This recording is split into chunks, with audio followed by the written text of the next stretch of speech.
Armas kogudus, head sõbrad, kõik vaatajad ja kuulajad. Täna paastukuu või märtsikuu viimasel pühapäeval tervitan teid Kärdla baptisti koguduse palvela kantslist. Kiriku kalendris on nimetatud tänane pühapäev Laetare pühapäevaks ja see sõna tähendab ladina keeles rõõmustama või olge rõõmsad. Ja see tähistab siis suure paastu keskpunkti, ehk siis nii palju, kui on tuldud, nii palju on veel minna. Ja ta on just eriline selle poolest, et kui üldiselt paastu aeg ei ole väga rõõmutsemisega ja juubeldamisega seotud, siis siin keset paastu aega on üks selline rõõmustamise ja lootuse päev. Tänases jutluses tahan ma rääkida millestki, mis võib esmapilgul tunduda teemana, millest on nii palju räägitud, et milleks sellest veel.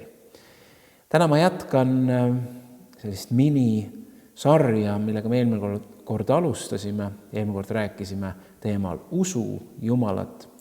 Tänane teema on armasta Jumalat ja järgmisel korral räägime Jumala ülistamisest. Vaatamata sellele, et Jumala armastamine on väga elementaarne ja palju räägitud teema, on kristlastel siiski mitmeid küsimusi ja kahtlusi sellega seoses, kas või see, et kas ma ikka armastan Jumalat või kuidas Jumalat armastada näiteks rohkem. Ehk mõni küsimus leiab tänase jutluse käigus vastuse ja ei ole välistatud muidugi ka, et võib tekkida mitu lisaküsimust. Alguspalvesse juhatab meid täna Linda McLean-Kaups ja muusika osas laulan ülistuslaule koos sõpradega ja need laulud on salvestatud 15. veebruaril Tallinnas Metodisti kirikus. Hea meel on, et sa oled täna koos meiega. Me alustame Issand Jeesuse Kristuse nimel.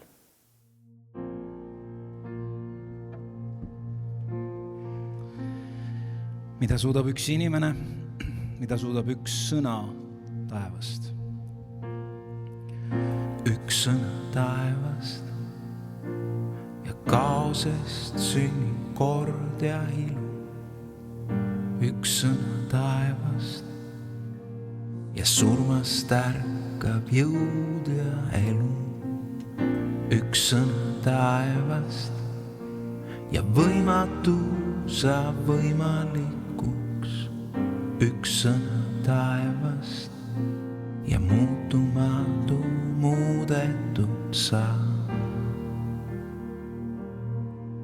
Kui Jumal ütled ühe sõna saab. Veel üks sõna taevast. Üks sõna taevast ja kaosest sünnib kord ja ilu. Üks sõna taevast ja surmast ärkab jõud ja elu. Üks sõna taevast ja võimatu saab võimalikuks. Üks sõna taevast ja muutumatu muudetud saab. Kui Jumal ütled ühe sõna saab. Su sõna ei muutu, su tõotus ei kõigu. Su sõna ei muutu, su tõotus ei kõigu. Su armastus jääb seisma ka, kui kõik muu peaksid kaduma. Su sõna ei muutu, su tõotus ei kõigu. Su sõna hoiab maailma ja hoiab mind sa oma kätte peal.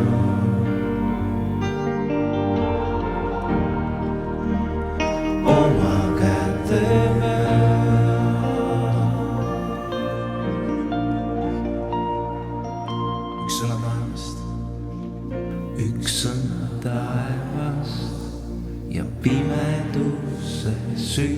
valgus, üks sõna taevast ja kaotuses saab võidu algus. Üks sõna taevast ja võimatu saab võimalikuks. Üks sõna taevast ja muutumatu muudetud saab. Jumal ütled ühe sõna. Kui Jumal ütled ühe sõna saab. Su sõna ei muutu, su tõotus ei kõigu. Su sõna ei muutu, su tõotus ei kõigu. Su armastus jääb seisma ka, kõik mu peaksid jaguma.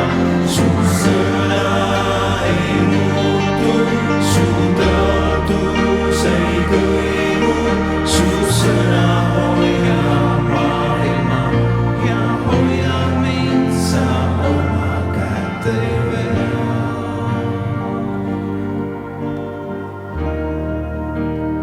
Oma käte peal. Su sõna juhib mind mu tee peal.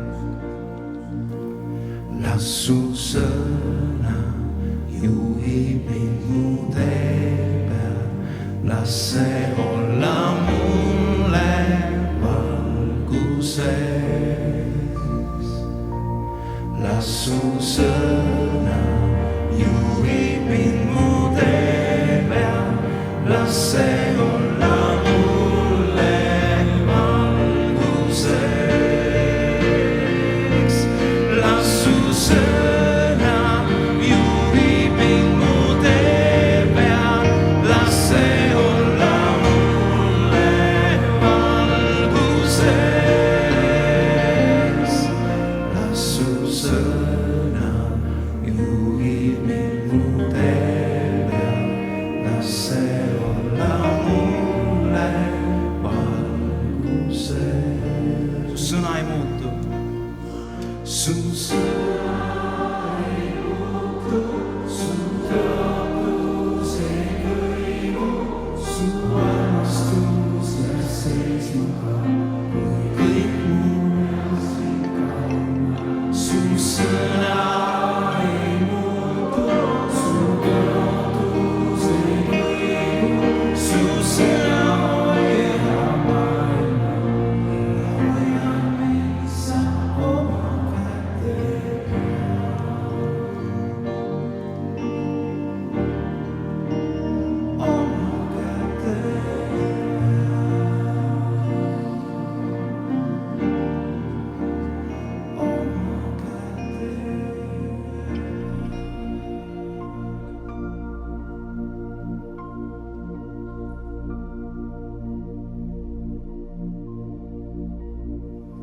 Good morning. As we come into this Easter season, I find myself thinking more about our sin and our brokenness. I think the older we get and the more we experience life, if we are honest with ourselves, we see that there are things in our thoughts and in our hearts that are sometimes surprising and not in a good way. Timothy Keller, in his book Encounters with Jesus, writes about the trial of Adolf Eichmann, who was one of the Nazi architects of the Holocaust. He was caught in South America in 1960 and taken back to Israel for trial. He was eventually found guilty and executed.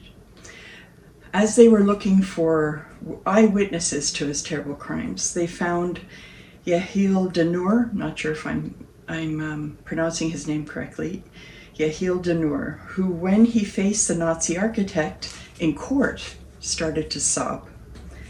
Later he was asked why did he sob like that? And he said that he saw that Eichmann was a human being like himself.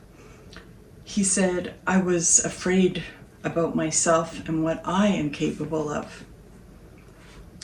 But what happened at Easter shows us that even though this is true, God's all-encompassing mercy and grace forgives us And like Isaiah 1:18 says, though your sins be as scarlet, they shall be as white as snow.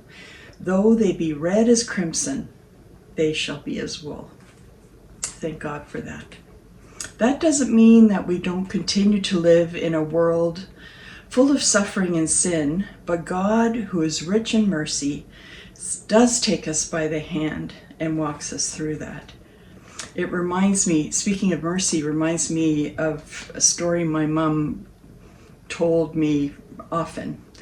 And it was, what she told me of was the week after my dad, Peter Kaups, who's my dad, had a massive stroke in Vancouver, living in Toronto, where we were very far from him. So my mom was alone for a while. And she was at the hospital with him there in the last few days of my dad's life. She spoke of how shocking and how difficult those days were. But at the same time, God's mercy rained down on her, and she saw that. He sent helpers to her and prayers. She remembered meeting a Christian couple in the cafeteria who were such a source of comfort to her, people that she didn't even know. And that's God's mercy during difficult times. As I reflect on Easter and read in the Bible of the days leading up to Easter, I am reminded of Psalm 103, verse 1, which says, "He does not treat us as our sins deserve, but repay us according to our iniquities." May our merciful God meet us in our brokenness as we remember all that he has done for us. Let's pray. Dear Jesus, thank you for what you have done for us. Thank you that you do not treat us as our sins deserve. Thank you that your mercy reaches to the sky and covers even us. And now we pray that as this service begins, you draw us closer to you, and we give ourselves to you again. In Jesus' name, amen.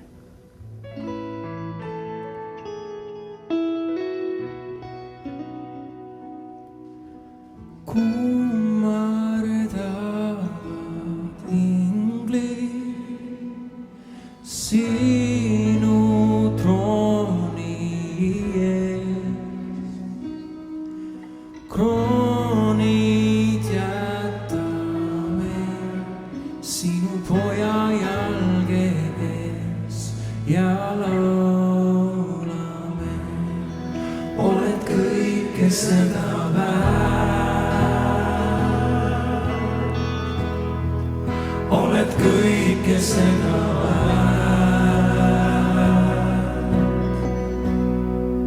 sest kõik on sinu käes ja kõik on sinu jaoks. Sulle kuulub austus. kummardavad.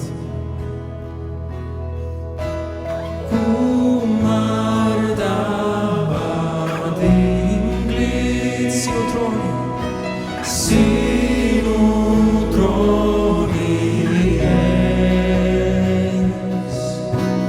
Kroonid jätame sinu poja jalge ees ja laulame. Oled kõike seda väärt, oled väärt, oled kõike seda väärt, sest kõik on sinu käest ja kõik on sinu jaoks. Sulle kuulub austus. Oled väärt, oled väärt, oled kõike seda väärt, oled kõike seda väärt, sest kõik on sinu käest ja kõik on sinu jaoks. Sulle kuulub austus.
seda väärt.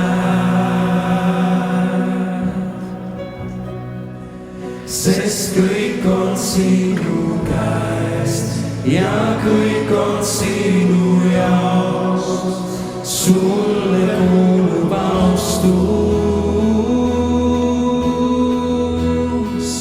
oled kõike seda väärt.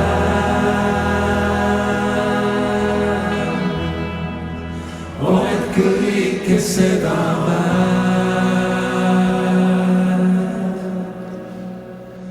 Sest kõik on sinu käest ja kõik on sinu jaoks. Sulle kuulub austus, oled kõike seda väärt. Oled kõike seda väärt. Sest kõik on sinu käest ja kõik on sinu jaoks. Sulle kuulub austus, oled kõike seda väärt.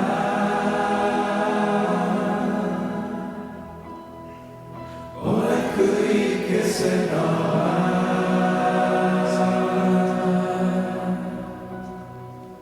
Sest kõik on sinu käest ja kõik on sinu jaoks. Sulle kuulub austus.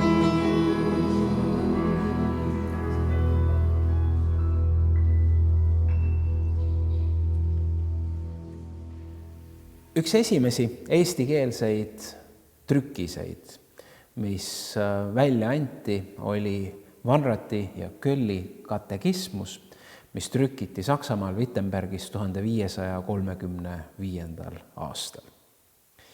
No vabakiriku inimestele ei ole katekismus nii kuidagi loomuomane või ka või oluline kui näiteks katoliiklastele või õigeusklikele või luterlastele, mõeldes Luteri katekismuse peale. Kuigi, peab ütlema, katekismused on olemas ka näiteks metodistidel ja baptistidel ja nelipühilastel, ehk siis tõenäoliselt kõikidel kristluse konfessioonidel, sest katekismus oma olemuselt on selline oma usu lahti kirjutamine ja ta on tehtud küsimuse ja vastuse vormis.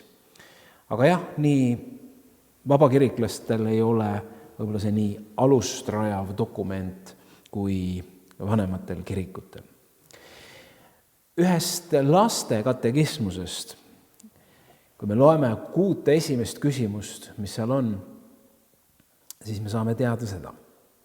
Küsimus: kes sind lõi? Vastus: Jumal. Teiseks, mida Jumal veel loonud on?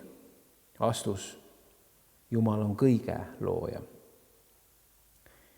Küsimus: miks Jumal on kõik loonud? Vastus: oma auks. Küsimus: kuidas meie saame austada Jumalat? Vastus: armastades teda ja pidades tema käske. Küsimus: miks me peaksime Jumalat austama? Vastus: sest ta on meid loonud ja ta kannab hoolt meie eest. Ehk siis fundamentaalsed küsimused ja vastused usu ja Jumala kohta. Ma tahan täna rääkida Jumala armastamisest. Ma usun, et lapse jaoks see loetu on palju lihtsamini kuidagi vastuvõetav ja tema ja vanema suhte konteksti ümber tõstetav kui meil täiskasvanutel. Ehk kui siin räägitakse, et kes sind lõi, Jumal, mida Jumal on veel loonud, Jumal on kõige looja, siis lapsel ei ole keeruline asetada see perekonna konteksti. Ja võib-olla mõtestada selliselt, et kes on sind sünnitanud? Ema. Mida ema veel teinud on? Lapse jaoks on sageli see, et ema on kõik teinud. kuidas sa rõõmustad oma ema? Ma armastan oma ema ja ma kuulan tema sõna. Miks me peaksime oma vanemaid austama? Sest nad on meid sünnitanud, nad on meie eest hoolitsenud, nad armastavad meid. Vanemate kontekstis on see kuidagi lihtsamini mõistetav kui inimese ja Jumala suhte kontekstis. Kui laps vanemat ei armasta, siis see kõneleb sellest, et kuskil on midagi katki läinud. Kui laps vanemat ei austa, siis kusagile on tulnud üks usalduse mõra, midagi on viltu.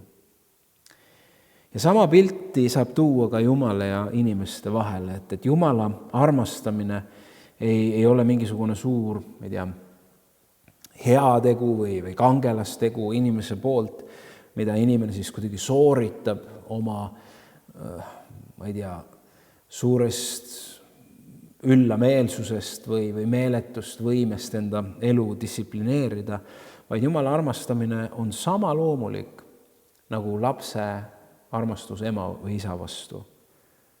Ja kui seda armastust Jumala vastu ei ole, siis on ilmselgelt midagi katki. Ja on arusaadav, et kui ei ole mingisugust suhet, kui lapsel ei ole mingisugust suhet näiteks oma isaga, ta võib isegi teoreetiliselt teada, et isa on kuskil olemas, aga kui tal puudub igasugune suhe, siis on võimatu ka armastada. Sa võid igatseda, aga mitte armastada. Nii et kui sa oled päästetud, kui sa oled Jumala laps ja sa ei armasta Jumalat, siis on kuskil midagi katki. Jumala armastamine ei ole mingisugune äärmuslik või vähetähtis kõrvalteema kristluses, vaid see on peamine. Ja ma usun, et see ei ole kellelegi mingisugune uudis, vaid need küsimused tekivad sellest, et mida siis tegelikult see Jumala armastamine tähendab. Et ma olen suhelnud inimestega, kes on ütelnud, okei, ma saan sellest aru, et Jumal armastab mind, aga ma ei oska Jumalat armastada. Ja mõned siis kuidagi teevad selle väga sarnaseks sellise romantilise armastusega, et see on see mingi kõhutunne, liblikad on kõhus, et siis on see õige armastus Jumala vastu. Ja teised taandavad selle ainult tegudele, et kõige armastus on kuulekas ja teeb.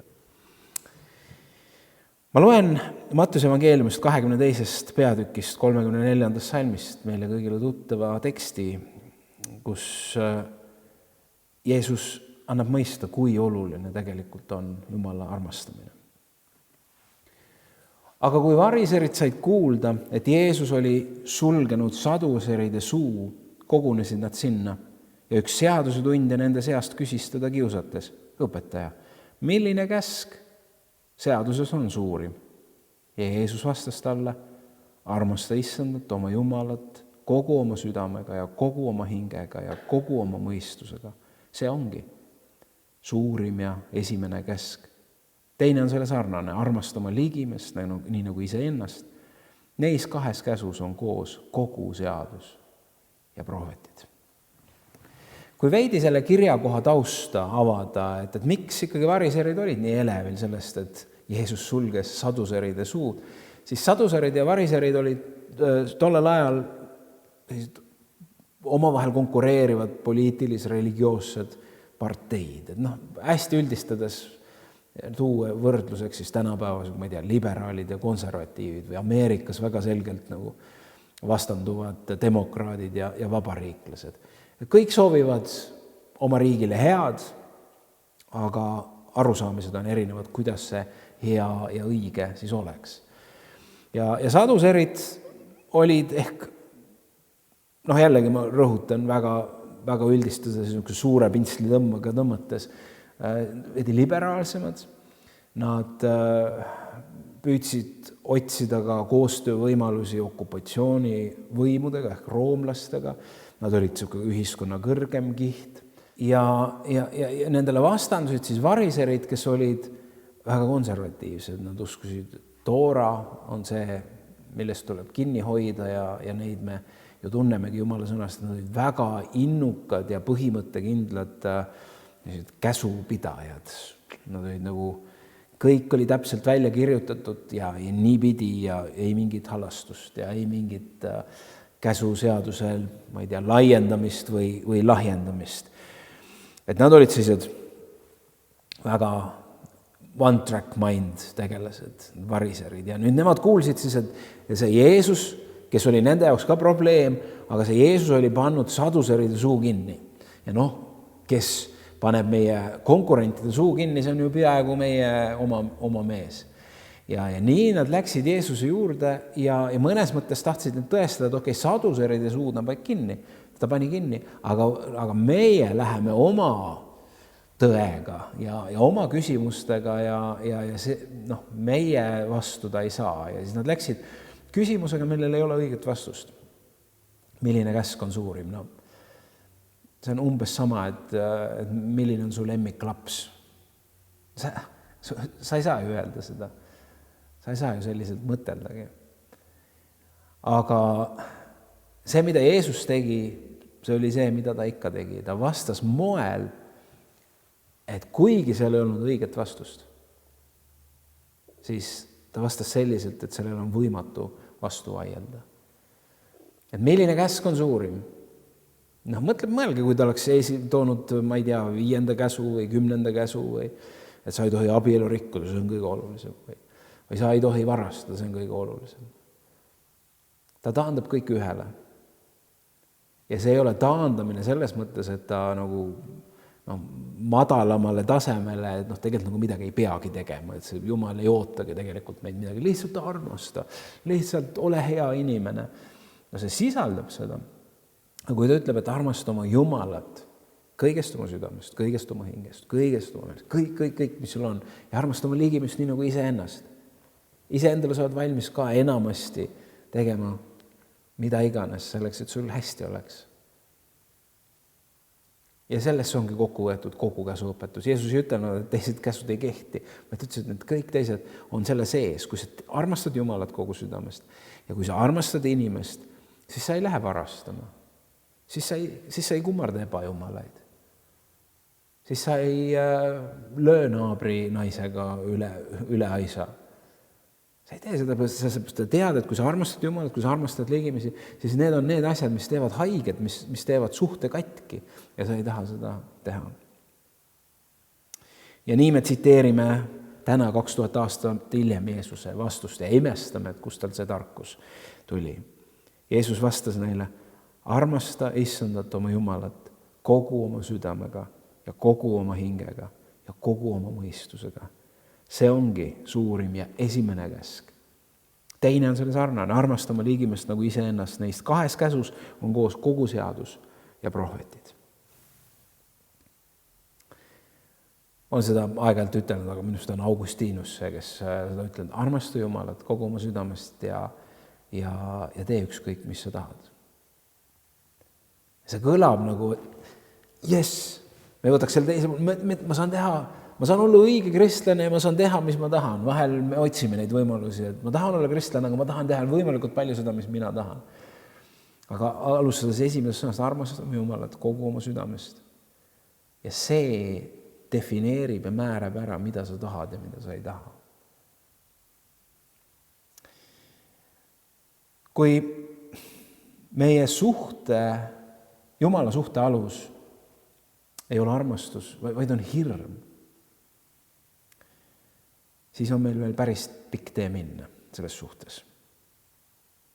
Nii kaua, kui sinu ja Jumala suhte keskmes oled sina, ehk siis meie ise, on meil veel päris pikk tee minna. Kui meie Jumala suhe on millegi ärateenimine, kasu otsimine, siis on veel pikk tee minna meil. Nii kaua, kui meie Jumala suhe on midagi, mis meile meenub võib-olla alles siis, kui meil on midagi vaja, ehk kriisiolukordades. See on võib-olla kõige populaarsem kristluse vorm. Muul ajal ei saa mitte kuidagi kuskilt aru, et keegi kristlane on, aga siis, kui tulevad keerulised kohad, siis kas leitakse tee tagasi kogudusse, leitakse üles kristlikud sõbrad või ise minnakse Jumala ette, et Jumal aita nüüd. See ei ole halb, see on tänu Jumalale, kui me teame seda, kuhu minna, kui meil on raske, aga Jumal on meie suhte loonud millekski palju enamaks. Meil on siis veel pikk tee minna. Jeesus ütleb, armasta Issandat Jumalat kogu oma südamega, kogu oma hingega ja kogu oma mõistusega. Ja kui küsimus on käsus, siis see ei kõla käsuna. Sest kui ta oleks käsk, siis see kõlaks, ma ei tea, sama võõralt ja keeruliselt täita, kui käsk armastada oma isa. Oletame, et sul on veel keeruline isasuhe ja keegi ütleb, et sa pead armastama isa. Sa ei saa seda teha käsu peale. Me keegi ei saa. Esimene ansambel, millest mina olen osalenud ja mille me panime kokku siin samas Kärdla baptisti kogudus, küll hoone oli teine, aga Kärdla baptisti koguduses noortega. Me panime talle nimeks Saaron ja me olime küllaltki populaarsed omal ajal. See on küll takkajärgi mõeldes väga kummaline, seepärast, et see muusika, mis me tegime, oli ikkagi küllaltki primitiivne. Aga oli ansambel Saaron ja me andsime lausa ühe kasseti välja ja seal kassetil on ka üks laul. Ma ei tea isegi, kes seal autor on, aga see jõudis meieni ja me õppisime selle ära ja armastasime seda ka kontserditel laulda. Ja see on Issand on oma templisse tulnud, see oli selle laulu nimi ja seal on refrään armasta teda, armasta Issandat Jeesust Kristust. Igati teoloogiliselt korrektne üleskutse armastada Jumalat. Aga nüüd, siis me seda ei mõistnud, aga nüüd takkajärgi, kui ma olen seda laulu vahel kuulanud, siis mul on natuke piinlik selle loo pärast või isegi mitte natuke, vaid küllaltki palju piinlik. Seepärast, et see, kuidas me laulame seda, on selline armasta teeda, armasta Issandat Jeesust Krist. Selline mulje, nagu oleks see eestlaste kubjas mõisa valitseja või tema käsilane siis sellest orjast eestlase juures ja eestlane siis korjab vilja või peksab reht ja siis see kubjas on piitsaga lööbdud, et tee paremini tööd, ära laiskle, armasta teeda. Et kuigi see praegu, mul on selle laulu pärast, natuke esituse pärast natuke piinlik, see on, või mõnes mõttes on ta ka natuke naljakas, siis see on vahel mõtteviis, mida me kristlastele endaga kanname kaasas. Et see hääl, millega Jeesus ütleb seda, et sa armasta Jumalat, armasta teeda. Aga me mõistame, et nii ei saa armastada. Piitsaga ei saa mitte kedagi armastama panna, vaid see tuleb kuidagi teistmoodi. Et see, millest see selline armastada, see on see hirm, mida on nii palju ka kristluses. Me teeme asju, me isegi püüame armastada selle pärast, et me kardame põrgusse minna. Hirm. Loomulikult, kui me mõistame põrgu olemasolu, see tekitab hirmu. Aga see ei saa iialgi olla meie Jumala suhte aluseks. Kes tahaks, et sinu ja sinu lapse suhte tuum oleks hirm? Ta on nii tubli laps, lihtsalt sellepärast, et ta reaalselt kardab sind. Ta kardab, millal sa talle jälle peksa annad.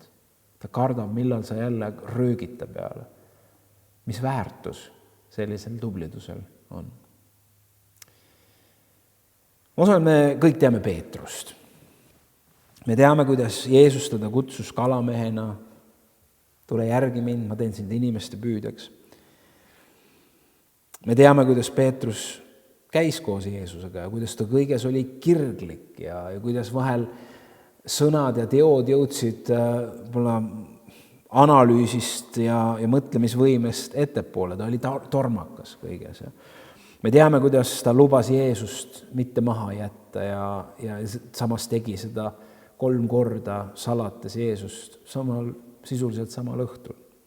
Me teame, kuidas ta tormas esimeste seas jüngritest hauale ja me teame tema hiljem tema kõnet Jeruusalemmas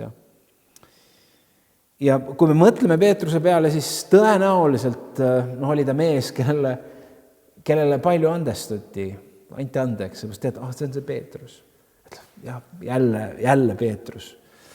Jälle ta tormas kuskil, jälle pea ees kuskil hüppas, aga ta on Peetrus. Ta on muidu tubli mees.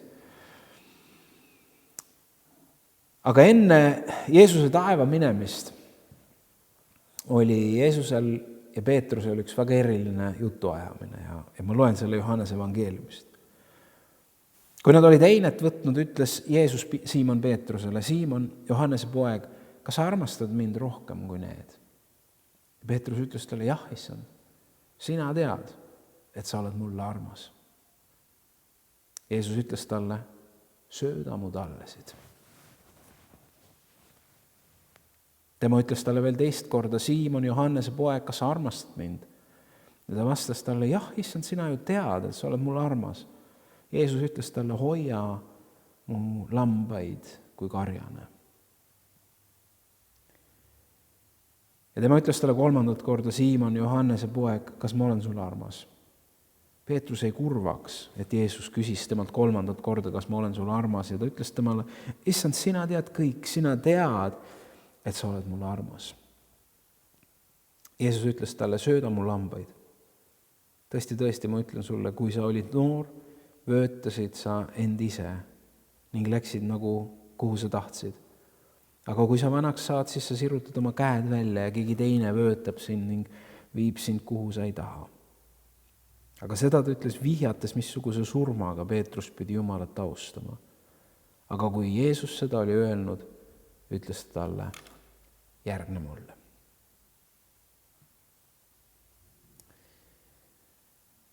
Jeesus ei vajanud neid vastuseid. Peetrus ise jõuab tegelikult ka sinna. Jeesus, sa küsid, aga tegelikult sa ju tead seda.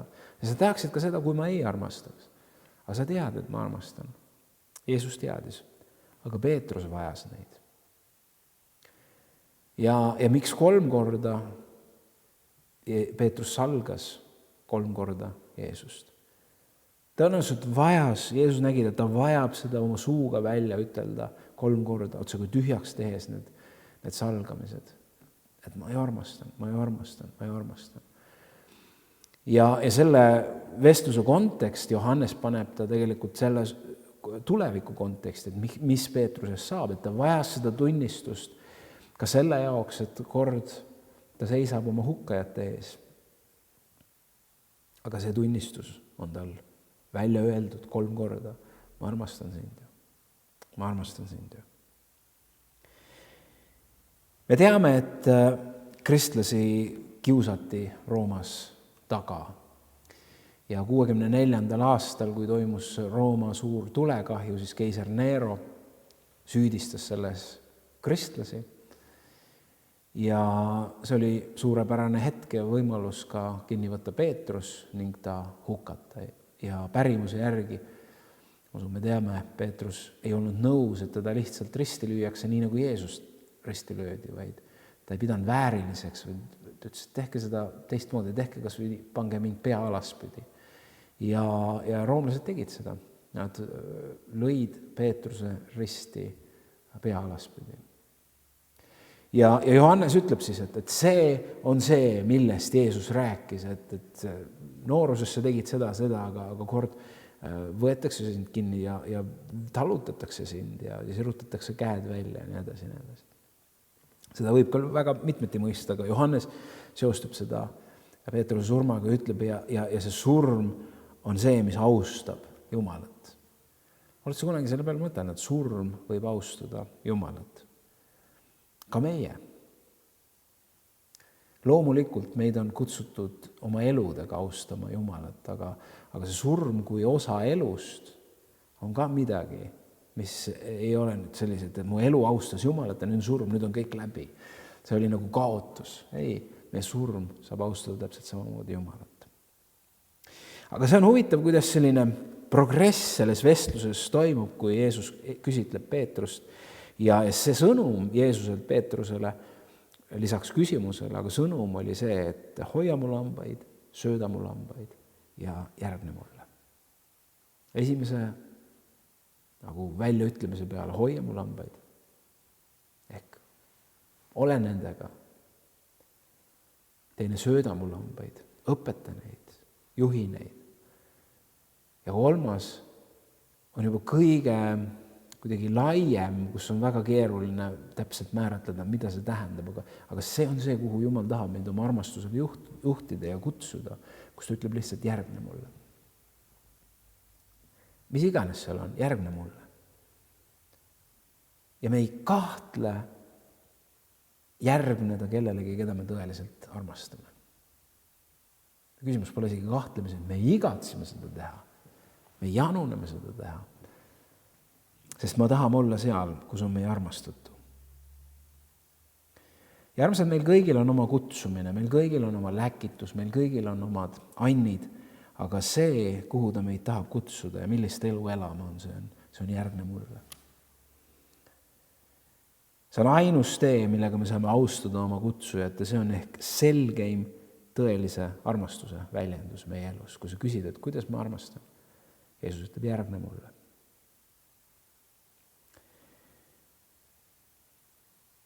Kas sa armastad mind?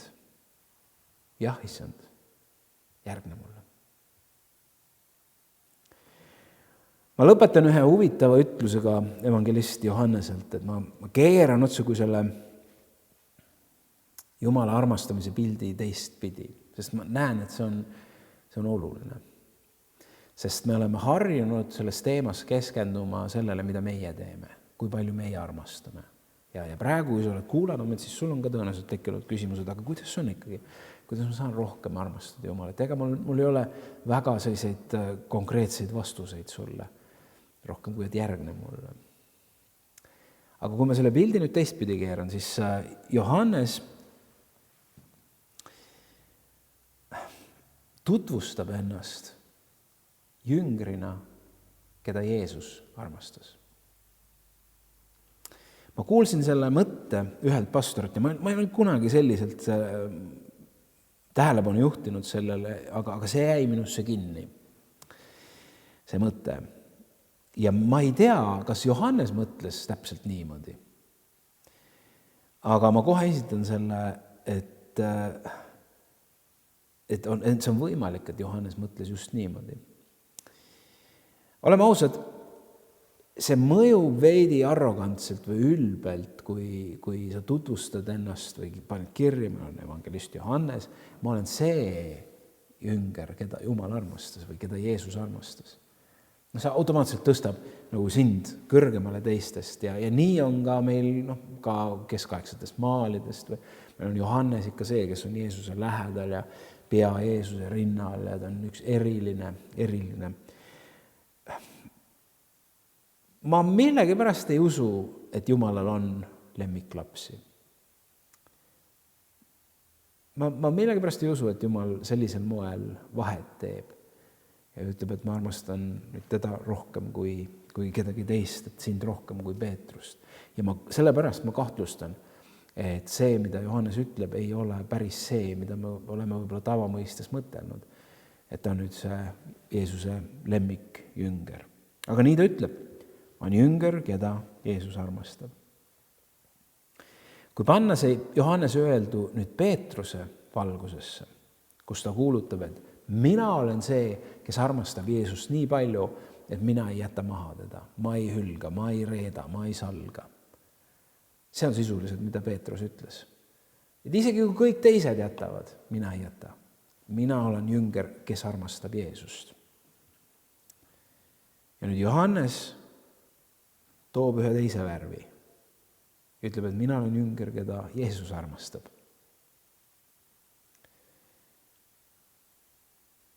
See ei tähenda, et Jeesus poleks Peetrust armastanud.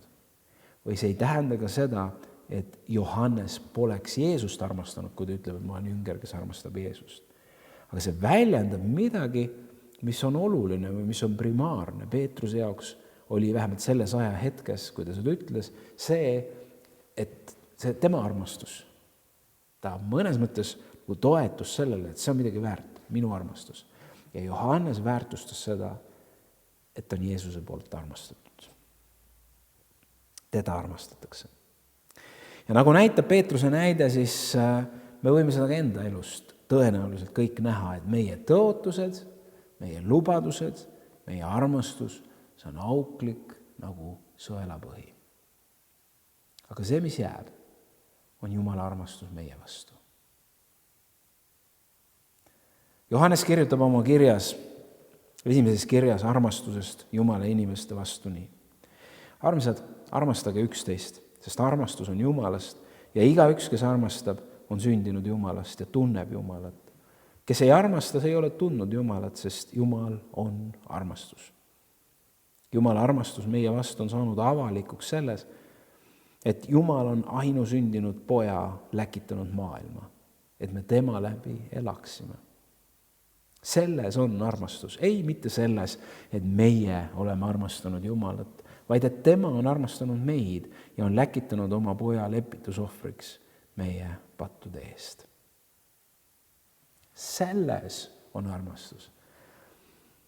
Ära kujuta ette, et peateema on selles, et sina armastad, sina leidsid Jumala, sina saavutasid midagi, vaid küsimus on selles, mida Jumal on teinud. Tema on leidnud sind, tema on ilmutanud ennast sulle ja tema on sind armastanud. Jumala armastamine ei toimu selliselt, et me jõuame intellektuaalselt mingisugusele arusaamisele, et Jumal on vist väärt armastust. Või et siis Jumal käsib ennast armastada ja ma teen ühe ratsionaalse otsuse ja ma hakkan armastama. Homme armastan rohkem kui täna. Kes meist natuke selliseid mõtteid ei oleks mõtelnud? Iga päev proovin aina rohkem armastada. Ma ei tea, kuidas see käib.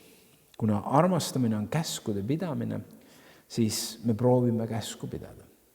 See on see, mis me muud oskame teha. Proovime käsku pidada. Iga päev aina paremini. Tõenäoliselt üsna pea on higihais küljes ja silmad suurest pingutusest silmaveresooned juba lõhkenud, aga me hambad ristis muudkui armastame Jumalat. Ja kuna see on raske töö, see Jumala armastamine, siis me käime ringi, me oleme vihased inimeste peal.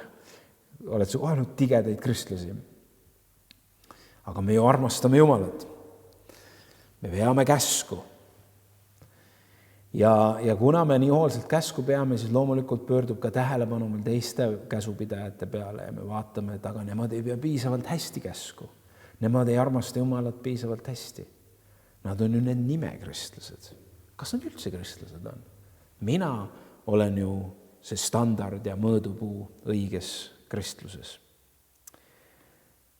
Mul on piinlik seda öelda ja isegi küsida, aga mõtle, kui palju me kogudusena ja kristlastena oleme just selliselt ennast mitte ainult mõtelnud, vaid ka ennast väljendanud. Ehk siis me oleme oma standardite kohaselt mõõtnud ära inimesed ja ühed siis tõstnud tõeliste kristlaste klassi ja teised on siis need nimekristlased või üldse mitte kristlased. Nemad ei armasta piisavalt, sellepärast, et nad ei pea piisava pühendumisega, piisava higihaisuga neid käske, nii nagu meie peame, et väljendada Jumala armastamist. Ma kahtlustan, et kõik muutub meie mõtlemises. Nii vaimulikus alaväärsuses elamise osas, et ma kogu aeg tunnen seda puudujääki, et ma ei armasta piisavalt, ma ei ole väärt, minu teod ei näita kuidagi seda. Kui muutus toimub ka meie vaimulikus uhkuses, kus me tunneme, et me oleme päris head, vaatame mõnda kehvemat Jumala armastajat ja arvame, et me oleme ikka päris head poisid. Ma arvan, et see muutub, kui me õpime pöörama oma pilgu enda armastuse pealt ja enda soorituse pealt selle peale, mida Jumal on teinud Jeesuses Kristuses, Jumala armastusele.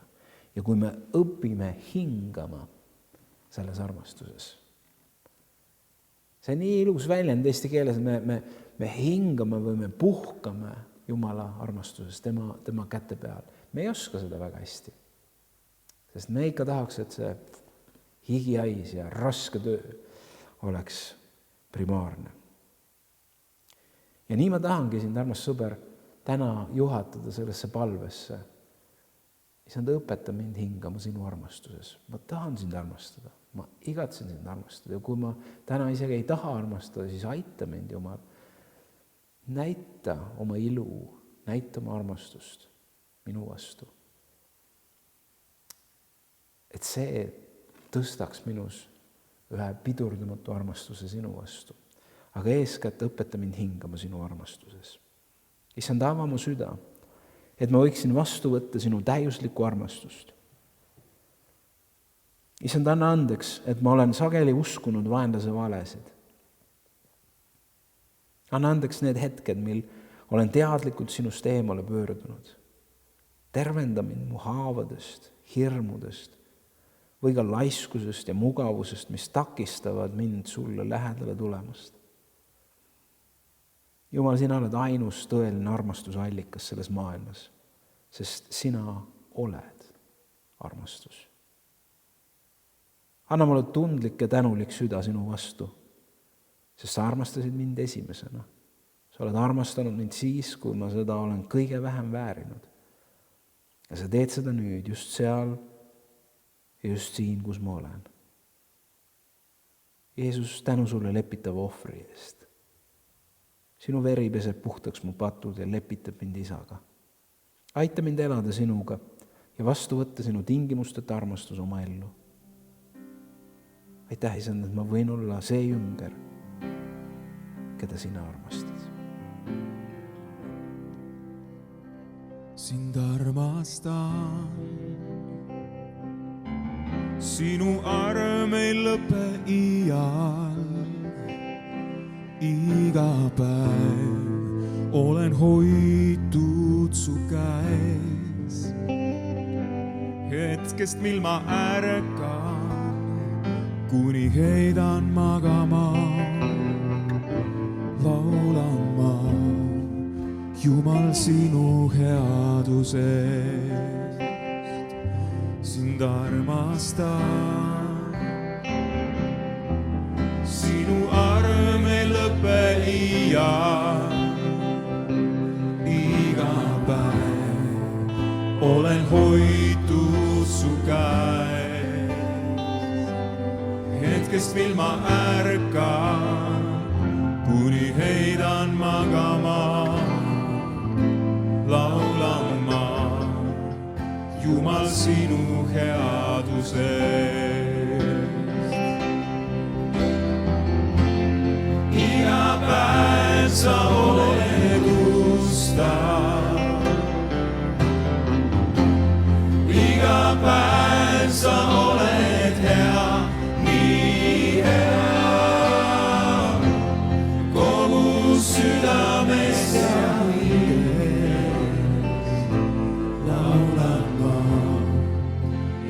sinu headusest. Sind kuulan ma, läbi tule sulle järgnen ja kahtlustes olen lähemal veel. Sa oled minu isa, mu kaitsja oled sa. Jumal sinu headusest. Iga päev sa oled ustav. Iga päev sa oled hea, nii hea. Kogu südames ja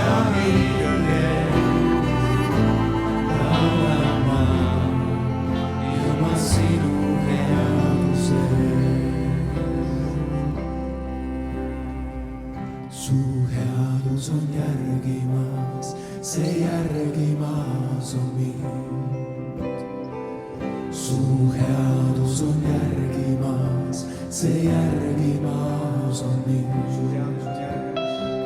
Su headus on järgimas, see järgimas on mind. Su headus on järgimas. see järgimas on mind.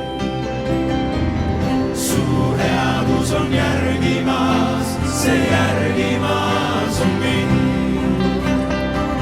Su headus on järgimas, see järgimas on mind. Oma elu alistanud ma, nüüd annan sulle kõik.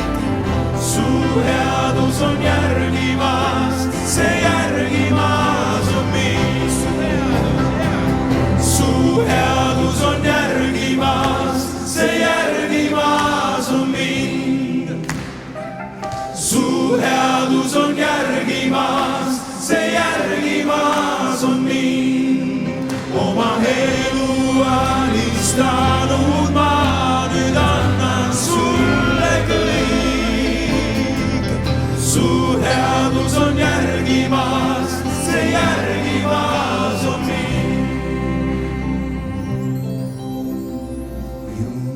Jumal on hea, Jumal on hea, Jumal on hea, ta on hea minule.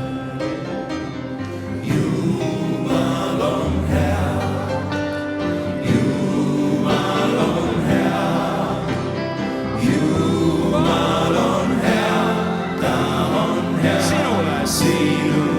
Jumal on hea kõigile. Jumal on hea, Jumal on hea, Jumal on hea, Jumal on hea, ta on hea kõigile. Jumal on hea kõigile. Jumal on hea, Jumal on hea, Jumal on hea, ta on hea kõigile. Ta on hea